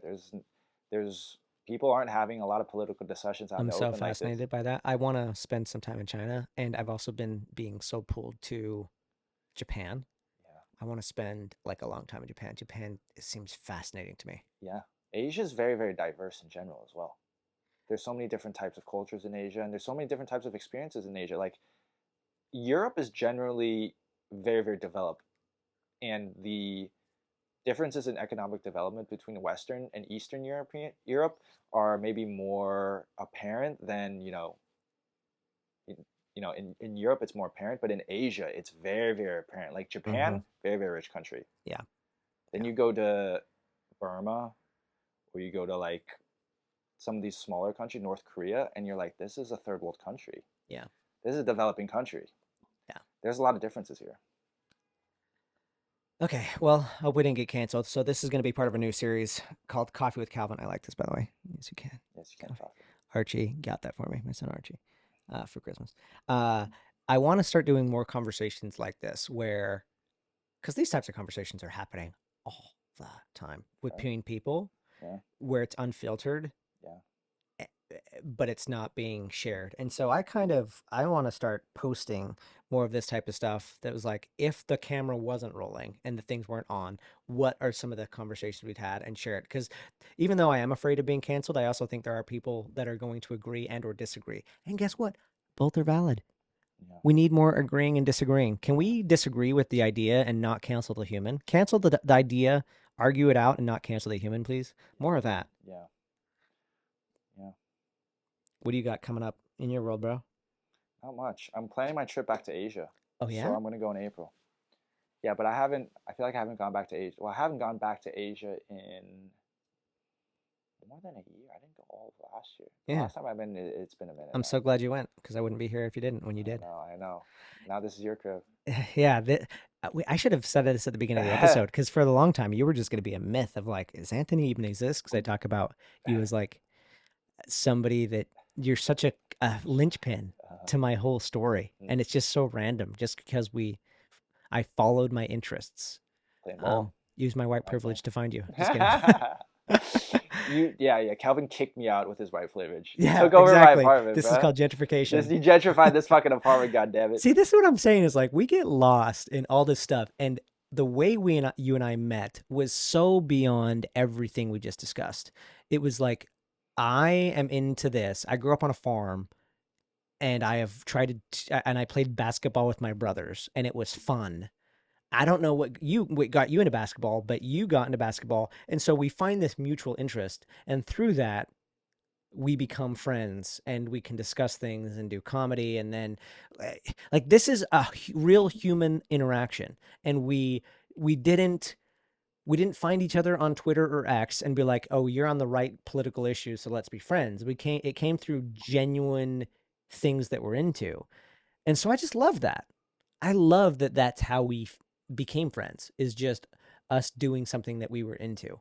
and then we find these other things that we're into, like comedy and talking Fuck and yeah. locker room talk and Locker room yeah, talk. grab 'em by the pussy. Just kidding. Yeah, Trump's back with that. There's gonna be a lot of clips online on X and everywhere with Yeah, all I'm the. not excited about the. I think we need to have a. Here's something I'm excited about. I am excited that humans are going to start talking to each other again. There's going to be a lot of bullshit that comes out, just like these people that say, if you're Indian, you shouldn't get to come to America Mm. and get a job because Yeah, you're that was a Indian. weird The debate. H-1B1 stuff, That was a yeah. weird one. I We feel won't, like they settled that one though. They I were don't like, know. no, H-1Bs are good. We need H-1Bs, right? That Exactly. got Yeah, settled. but there's still like a small minority of people in America that are like, you're like the racists are feeling emboldened, is what it seems like. Yeah, Okay, so you got nothing much, but you're gonna go to Asia? yeah, I'm going to Asia. When? April. I haven't booked Okay. anything yet, but we'll see. There's a lot of things in the works. Like maybe I'll do a stopover in Hawaii, then go to Japan, Do and you then I'm trying know to ski before the ski season ends. That's a big one too. where? I might go to Europe and ski in the Italian side of the Oh, Alps. nice. Do But you I'm not know even that nasty at skiing, so I wish I was a little better. But that's the thing with skiing; you got to is ski more. nasty a good word? Nasty is a good word these days. That's what all the kids are Dude, saying, see, bro. this is funny. So this, People say, you "You know, ever heard this is nasty work? That was nasty work." dude, this is so funny because that's something. So growing up, my family, we had our own slang. Hmm. I want to talk about this at some point. I could do a whole episode on Wayman slang, and What's some good Mormon slang that you could put me onto? we would have totally used nasty. As a good way, as a good thing. Yes. Like give So me. nobody did this, but we would talk. We called it talking backward. So if somebody was skinny, we'd be like, "Oh, they're so big." You would change your tone. I'm getting like I want to bring siblings on and just talk about this because this is hilarious that it's happening in real culture. Like if somebody was skinny, we'd be like, "Oh my gosh, they're so fat." Or if somebody was fat, we'd be like, "Oh, they're skinny as a board." And uh, You guys talk a lot of shit amongst oh your siblings. yeah. Yeah, I love Oh that. yeah. Definitely. That's Yeah, funny. sibling we talked so much shit. We would it's so funny too is we're talking about different races. Obviously there was no races in our family. So Yeah. what do we talk shit on? Your Looks. birth mom's last name. Yeah, there's little So tribes there. there's tribe like we were tribal Of course. with oh, you're a Nilsson. You're a third Your person. mom's a hoe. What? We didn't say No, ho. I'm It was kidding. like your mom's a third, your mom's a musser. And in the religion, we based it on people's last names. In modern culture, it's like what's your race, what's your ethnicity, what's your sexual orientation. That same thing happened on a microcosm. Like, oh, you're part of the Hammond lineage. You're part of the Timpson lineage. You have good blood in you. What lineage are you from? I, I'm one of the worst lineages. Damn, really? So You got Wayman's marginalized, bruh. dude, no, dude, for real. Waymans are marginal. Waymans in my upbringing were the minority, were viewed as the Damn, you need some DEI up worse in than there. minority. Y'all need some DEI over We there. needed some DEI for Waymans for real because Waymans were viewed. So we were separate from the rest of the tribe. We lived 4 hours away, and people always shit on us that we weren't living with everybody else. Uh, Wait, so the 44 siblings, I thought they all lived in on one all of the compound. siblings lived in one house. My parents all lived in one house, but Waymans in general, which includes my family, my uncles, my Oh, grandfather, yeah. lived 4 to 5 hours away from the headquarters of the church Mm, because my grandfather, for religious reasons, didn't want to move. We lived close to Salt Lake City. Everybody else moved down south, as it's called. We call it down south, yeah. southern Utah, northern Arizona. Yeah. And when they moved, the church leader said move, and Waymans were like, no, Yeah. we need to live here because of some prophecy that prophets made before that. And so Waymans got wives less often Mm, because there's arranged marriages. yeah. So they would also, uh, not only did they get wives less often, but they would be older. Mm. So if you lived down south, you could get married as a guy at like 21, 22. I Yep. didn't get married till I was You guys 25. got And the I early. got married pretty good. Like I have brothers that didn't get married till like they were 30. Yeah. Uh, and that it's just so funny to tie this back because it's such a human thing to shit on people. Can And I ask you did your dad purposely have this because it's 11 kids each from 4 wives, right? yeah, like not Give or exactly. take Some one or have two. 11, some have 13. But was it purposeful that he did that many. Like he's like, I gotta get at least 10 for each wife. No, I mean, I don't think so. He was just trying to have as many kids as he could. Right. So my grandfather has way more, maybe like, because my grandfather had 13 Okay, you wives. know what's crazy? I'm sorry to belabor this Yeah. point, but I know people that are trying to have kids now. I don't know what And they age can't. your parent. Yes. Yeah. But I was like, yo, motherfucking Mormons are fertile as fuck. There's There's no something, fertility issues over there or yeah, something. and I think there's something with the, if you're not using it, you're going to lose it. So, but when you were born, when your mom had her first child, how old was she? In her young 20s? I think she got married when she was like, yeah, 21. Yeah, you're probably pretty fucking fertile when And you're that young. they're getting married at like 18, 19, 20, getting kids, having kids early. My grandfather was having kids, I think, until his 90s. Holy shit. He's still shooting At it. least 80s. I want to say mid Good for him. 80s. Yeah. Yeah, and he I'll be wasn't happy if I shooting. can still get it up by then, bro. Yeah, he wasn't shooting blanks. It was working. God damn. He had like 70 something He's kids. still laving pipe. Okay, so well that's okay, so every like people that I know that are trying to have kids are in like their 30s, which is technically I guess past your prime. Like the quality of your eggs goes down in your late Hmm. 20s. But no, it's interesting because I feel like there's no fertility issues in Mormon culture. I feel like y'all are There just popping still out are. kids. There still are. For example, a few of my siblings, I haven't shared this yet on the pod, and I guess it's for the people that are willing to stay here to the end. I have siblings that did not grow up in our family. Mhm. They grew up in my uncle's family. I did not even know this till I was a teenager, meaning my parents had babies and gave them up to adoption to my uncle because my uncle couldn't have kids. Oh. Hmm. He had wives but no He kids. had wives but no kids, and they couldn't have kids. So Whose fault? Your uncle? his, So I he believe. had like Yeah, sperm issues or yeah, something. yeah, yeah, yeah.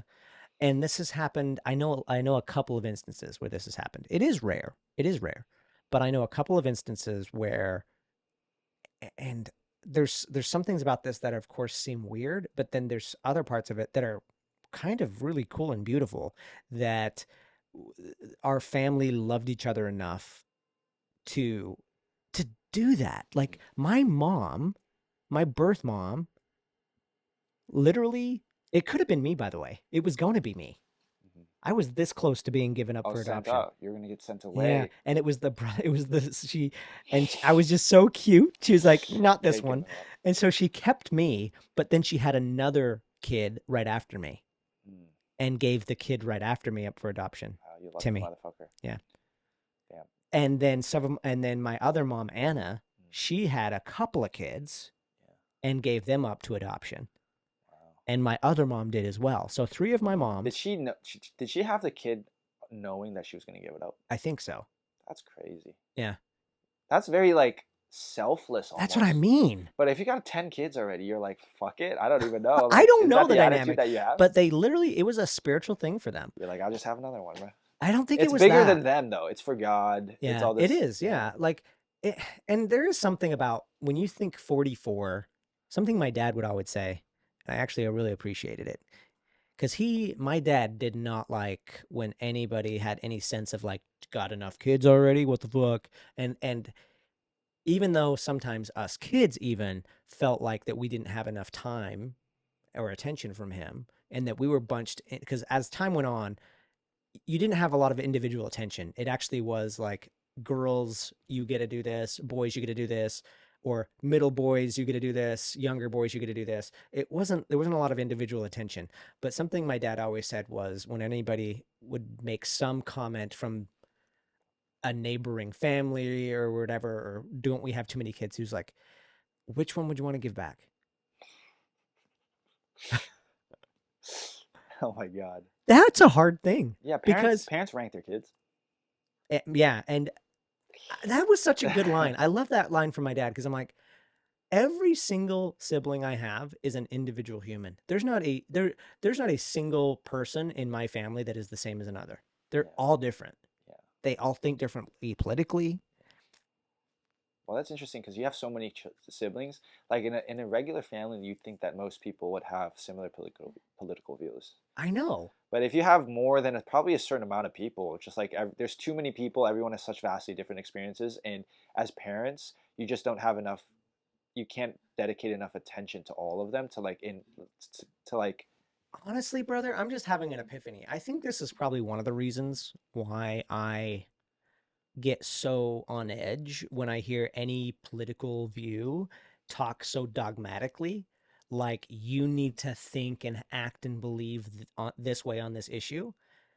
Because if I thought that way, I literally would be cutting off family members. I have to be open to diversity of thought, diversity of views, diversity of ways of life if I want to keep accepting your family my members. entire family. No, you're right about that. Are there last names where you know that this person's Mormon? Oh yeah, Like what? Marriott, Okay. What else? Pratt. Pratt? Yeah. Really? There's a Pratt Institute here, isn't there? Yeah. Somebody's Pratt? yeah, two T's. Yeah, Mormons started in New York. Yeah. So Upstate, right? yeah. Yeah. So they could have stayed that way. Yeah, there's a lot of them. Miller, I mean that's for everything, but Miller's is a very common last name. But if you hear a last name, especially around Utah, you're like, okay, yeah, that's definitely tied. I mean, Romney, of course. Oh yeah, I forgot about that. Yeah. Damn. Shout out Mitt Romney. And what's fun for me is, Could have been a Mormon president. yeah, that'd have been wild. But the thing for me is, like, I grew up fundamentalist Mormon, so I'm not connected to the mainstream. But you can say the same thing with fundamentalist Mormons. Like, if you know a last name, Yeah. you can say, oh, they're a fundamentalist Mormon. Yeah. If I hear Barlow, which actually there's other Barlows that aren't connected to Mormonism, but Barlow around Mormonism, most likely they're fundamentalist Mormon. Of course, Wayman, Timpson, Knudsen, Hammond, Kelsch, Naylor. Damn, you're going deep. All these last names, you just know. Zitting, I'm part Zitting. I'm there. I wasn't totally fair, by the way, on me just having the lower echelon being Wayman, which that is true. But I also have royal blood because I have Zitting, and Zitting. That sounds German. I think it is, maybe. But Zitting is also a big name in fundamentalist Mormonism because Charles Zitting, my great-grandfather, was one of the original movement makers when they came from the LDS Church to creating the fundamentalist movement. He was one of the guys. And he's really renowned because they went to jail. Him and other prophets went to jail for living polygamy. And they could get out of jail with one thing. If they just signed their name on a document that said they would give up the practice of polygamy. If they would sign it, they would get out of jail. Everybody did, but him. Wow. And he said, I'm not signing it. He's like, I want my hose. They believed it. Like it's so deeper than that. It's like a religious belief. But how do they? But I have respect for that. How do they police that? Because like a lot of people just fuck other people's. Like you can't just like this person's not your wife, but I'm still gonna have sex with you. Like how? They policed it so they invented laws. One of the laws that they invented is anti-bigamy laws, which was a man could not live with multiple women. I see. So they can just be around the corner though. Yeah. They did that so that Mormon officials, Mormon policemen, if they heard word. So this is what happened. Literally, fundamentalist Mormonism, there's so much shit that went down that people have no idea about. One of them is different women would give their babies different last names so that they couldn't be traced to the guy. I see. I have like my mom, Anna, God rest her soul. Her last name is Musser, which Musser is a big Mormon name because Musser is a prophet, Guy Musser. But her last name growing up was Sorensen, which was a made up name so that they could not tie her existence to the prophet Guy Musser. Like this type of stuff happened all the time. Or my great-grandfather Charles Zitting. Bastard children, I guess. Yeah. My great-grandfather Charles Zitting, so that he could get around the anti-bigamy laws, he became he worked his ass off, became a businessman, but then he created this property that had multiple homes. I see. See, there's loopholes in this. Yeah, Yeah. there's loopholes, but at the end of the day, I mean, the more I'm out of it, like I don't. Of course, the reason I left is because I believe that there's a lot of culty things about it. I also just when I just look at it from a human level, man, I get it. I get why people are doing what they're doing. Do you think do you think at the end of the day, these guys that had multiple wives, they did it because they were just horny motherfuckers, or no? That was not No. the point at all. They truly believe like this is the way God intended it to be. Like So I need that's to a have tricky thing. women. That's a tricky thing. I think you and I both know that men are horny motherfuckers and that men do like the idea of being the man, of being a king, being the boss. And they would love to have a A harem of loophole. women, yeah. Yeah, and they would also Live their like a harem. loophole where they feel like that not only are they not shamed, It's a mandate from God. yeah. I like my whole view. So Joseph Smith, from the Mormon perspective, I don't, I'm not, I could do a whole other episode on my perspective now that I've studied the history, but the Mormon perspective, the fundamentalist Mormon perspective on Joseph Smith is that he didn't want to be a polygamist. This is the prophet. And he was commanded by God to be a polygamist. An angel came Gabriel? no, Moroni, I think. Okay. Angel Moroni came with a drawn sword and said, "You must. And if you don't, I will kill you." And so why did he do it? Based on Mormon belief, through Joseph Smith the prophet, Yeah. this is how God lives. Yeah. God is a polygamist. Huh. And there are multiple levels to heaven. And to get to the highest level, the celestial kingdom, because there's the terrestrial, the telestial, the terrestrial, celestial. To get to the celestial where God lives, you must accept the principle or the practice of plural marriage and polygamy. And so when the LDS church did away with it, like there's so much history around this, and I won't go too deep, but when the LDS church went away with it, it felt like a betrayal for people that lived it, because it seemed like it was a core value. 100%. It was a core tenet. And so the people that continued it, they felt like they're doing God's work because they're keeping something alive that the church is doing away with. And there was this whole thing called this whole story called the 1886 episode where the dead Joseph Smith came and Jesus came and gave a prophet the power to continue living separate from the LDS church and all this stuff. But yeah, my family growing up, my grandfather and great grandfather, Charles, and all these people I've named, they didn't do it just to have babies and just to have sex. They literally did it because they believed that they were doing God's work. Bro, it's kind of funny because you could be like, baby, listen, I don't want to fuck these other bitches. I know. But God told me I have to. Yep.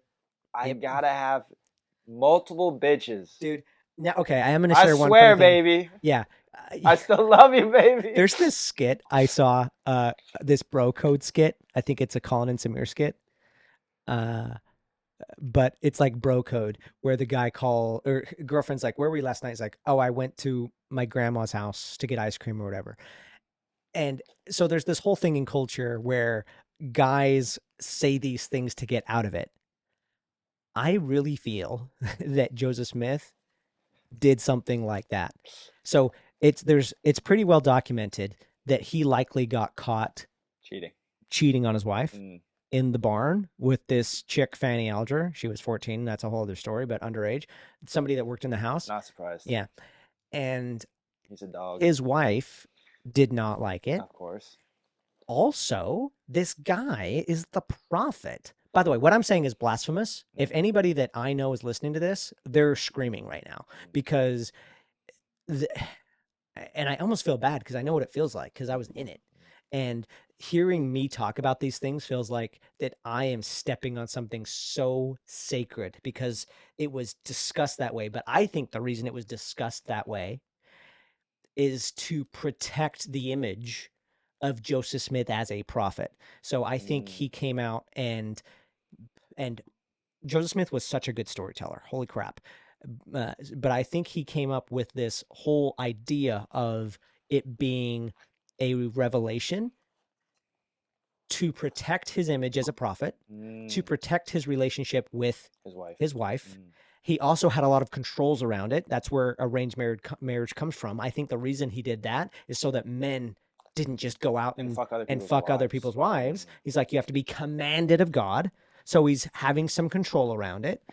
But But connecting it, I just have to connect it to your funny thing about like, I have to do this. Like, that's hilarious to be like, Emma, I didn't want to. But It's an so angel funny, came to but me. an angel came with a sword and said, you must. And if you don't, you're never going to get to heaven. Because here's the other thing. Let's just be honest. This breaks down after 4 generations. There's not an infinite number of women. And if everybody's polygamist, nobody is after 4 generations. There's going to be a few men with a lot of women. You can't sustain it. I think God is better at math than that. And you see this happen in the church that was connected to mine, called the FLDS, where there's these things called lost boys, and they got kicked out. And the reason they got kicked out is over generations, you can have a lot of single dudes because you can't not. Because only a couple of the dudes have access to all over the women. time. Yeah. Wait, so the polygamy thing, a couple more questions on this. Yeah. Just the polygamy thing was Joseph Smith found these tablets, right? That's the story. But so the polygamy thing came after that. Way after. Way after that. It was like, originally he was already established as a prophet and a leader. So originally polygamy there was no discussion around that. Yeah. No, and then when he allegedly got caught cheating, had power, just like what you expect, you see people in positions of power. Then he said an angel came to me. Yeah. I see. Bro, what's the sleeping arrangement with these wives? They all sleep. There's no way they all sleep. It depends on where you're talking. Are you talking about my house? I guess, is there a general rule? Like, a guy has 4 wives. What's the sleeping so arrangement? generally speaking, it is still treated almost like a monogamous relationship with these different people. So you're not having orgies. Yeah, but you're not sleeping together. You're just like, yeah, the guy sleeps by himself in his own twin-size bed. Yeah. In my house, my dad had his room and each of my moms had theirs. Wow, I see. So they all had their own bedroom. Yeah. Interesting. And some families do it differently based on what I've talked about with kids growing up, where the dad would either go to some homes didn't have a room for his own. My dad was more of a boss and he was like, this is my room, so come to me. And so this guy's living the dream, bro. These guys got what an interesting thing. It's so fascinating, huh? It's fascinating. I'm fascinated by it too. The more I've been out of it, the more I've been like, when I'm looking at these bigger picture things about humanity and how we evolved and how we came here, I think I am so lucky to be alive. Like, just being alive, the odds are so small, but I exist because this guy, Joseph Smith, got caught, based on my perspective, got caught banging a chick. Came up with a story to cover his ass. The story was so good and so believable that it has lasted 200 years to the point that my grandfather had 13 or so wives, and my grandfather was such a believable character as well, and so in integrity with every other aspect of his life with this belief, that his own children continued the story to where my dad, who's as an overall person, is like a go-getting stud. Like, he says, I'm going to do this. Like, my dad had more wives than my other uncles and stuff like that, and more kids. He was like an overachiever. And that I'm one of those 45 that he had. Like, when I just zoom out, just looking at my life, I'm like, that is insane. Yeah. Like, I am fascinated by how my existence got here. The Marriotts, so like, there's a lot of really famous Mormons like Romney, Marriotts, but they're all LDS, right? They're not FLDS. Correct. FLDS is a very small movement, relatively speaking. Right. Yeah. Regular Mormons, there's 8 million of them. Regular Mormons. Do you guys go on what's it called? Missionary trips? FLDS? Yeah, but it's different. It's different. It's different. Wow, you guys are so segregated too. This is the thing. And this is actually very interesting, as I'm going to go on this major trip. And we probably should wrap the episode with the trip I'm going on tomorrow. But regular Mormons don't associate with us and we don't associate with them. Yeah. And regular Mormons do their damnedest to separate themselves from us. They even do their damnedest to separate the history that fundamentalist Mormons believe in terms of creating a doctrine of polygamy. They try to distance themselves from polygamy, even though that was clearly a foundational thing. Sure. There are some Mormons, some circles, YouTube channels dedicated to it, where they are saying that there are no polygamy. There was never polygamy, which for me is hilarious because I have a front row seat and I'm like, you're doing this whole channel. They're doing this whole channel around the previous prophets were never polygamist. And I'm like, you're living evidence. I am living evidence. Sure. The only reason I exist is because those stories were real. Yeah. And that gives me a whole perspective on life too, because I'm like, where else is this happening in society where people are so convinced, saying this is what did or didn't happen in history? And here's my one thing where I have such a front row seat to the truth. Yeah. Because I'm like living it. It's so weird. Yeah. It's fascinating. Yeah. Well, shout out to your trip. You're leaving tomorrow, right? Yeah. Sounds good. You're back in a week though, huh? God you haven't willing. bought your God willing. Alhamdulillah. How do you say that? Alhamdulillah. I think that's God willing, right? Or God is the greatest. I actually talked to somebody yesterday, a Palestinian sweetheart. She was so freaking helpful. I need to see how to say this word. Mazel tov. You'll need both. This is going to be such an interesting experience. We should talk about why I'm going, and I think we'll wrap with that. Inshallah. Inshallah. It's because I watch UFC sometimes, and there's a lot of Muslim fighters. Yeah. So they're like, Inshallah, I'll win tomorrow. I'm so fascinated with humans, and Dude, be safe. That's my biggest message. Just be safe. Come back in one piece. As well as I can. Don't die out there. Because the trip itself isn't. It got canceled. This is the 4th time. I know. Don't die for the gram, bro. Don't die for the gram. It's not worth it. Yeah, I won't do it for that, but I mean, here we have this huge conflict, and I don't know. This is just one of those things that I've been so pulled to it because there are people that think so one way, and then people that think so another way, and there's some people that are trying to, on both sides that are trying to create peace, but it's such a hyperactive, radioactive, contentious thing that you're almost forced to take a side, and I don't want to. I want to suspend. You're Switzerland. Except I'm not doing it in a way of like I don't give a fuck. I do give a fuck. Well, this ties back to our conversation earlier. It was like I see like there's a side to support Israel and there's a side to support Palestine, and if people on both sides find out that you're not support on their side, in a way I am. Pissed. In a way, deep down, I do want to support them. Yeah, I'm on the side of humans, and what I want to do. But they're so they're like they're so opposing in terms of what they're trying to do. And I want to hear it. I want to get, because right now, I mean, we just had this whole podcast on politics. I want to not, as well as I can, I want to get under the politics and get to the human. The series. Yeah, I don't know if you can separate that though. Honestly, they're kind of tied. I think you can. I think they are intertwined. However, politics emerges from people. People are not born from politics. And I want to get as close to the core, the human stories, the human perspectives. How did the politics shape their story? But again, the point is, I'm not getting so curious about the politics as much as how did the politics affect you as a person? Do you know who Anthony Bourdain is?